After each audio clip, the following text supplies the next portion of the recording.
Bismillahirrahmanirrahim. As I try to show the proper respect for the month of Shaban, I find myself making mistakes and being in heedlessness.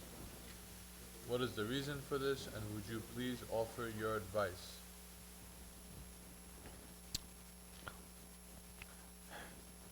Well, the month of Shaban is the month of the Prophet ﷺ.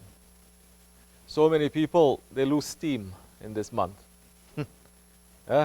They start strong with Rajab, then month of Shaban, they start losing steam. That's what happens. Mostly people they're doing that. You're making mistakes and you are in heedless station because the energy, the fire is not there. That's why the month of Shaban has, right in the middle of the month, is the Laylatul Barat.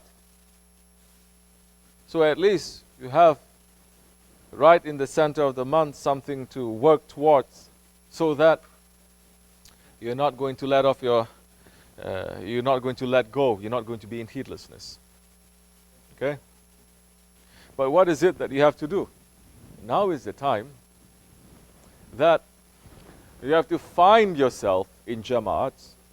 You have to find yourself. Now you can even be on live broadcast. This is a Jama'at, isn't it? We are here. We're listening to what our Shaykh has to say. We're making a zikr. We're praying together. And we're listening to some words of advice. And we feel stronger. We feel more refreshed. But if you're alone, you feel weak, and you're not going to find a Jama'at to recharge yourself, that's the time you're not going to get better. Because it is the job of the ego to trick you. You trick the ego maybe in Rajab, but now it's come and the ego is tricking you. In the month of Shaban, so many we're seeing, they're getting weak too. Holy days and holy nights, they are not understanding, or they're just being swayed. Suddenly you have no will. This is the time you're going to use your will. You're going to put your will. You're going to say, no, at least I'm going to make this amount of prayer. At least I'm going to say this much salawat. At least I'm going to be on time. At least I'm not going to go out so much. Something.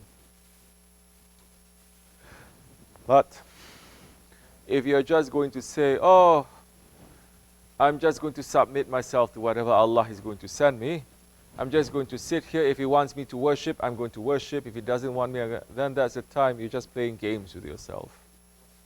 Because Allah always wants us to put our will, to show our strength. And Allah subhanahu wa ta'ala will love you if you step on your ego. So,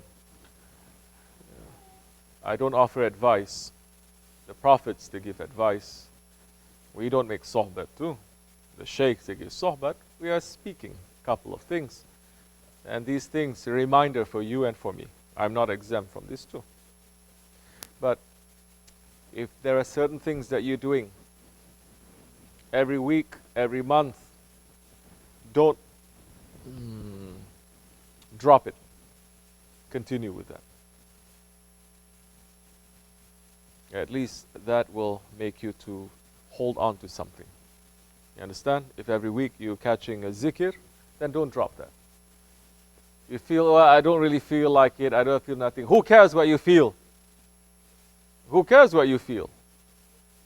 Anybody ask you? No, it's obligation. So do it. And if you really don't like to do it and you're forcing yourself to do it, that's the time Allah will love you more. That's the time shaitan will hate you more. That's the time you can catch your ego, because you're going against your ego. Inshallah, you'll understand this one day. May Allah make it easy for you. Fatiha.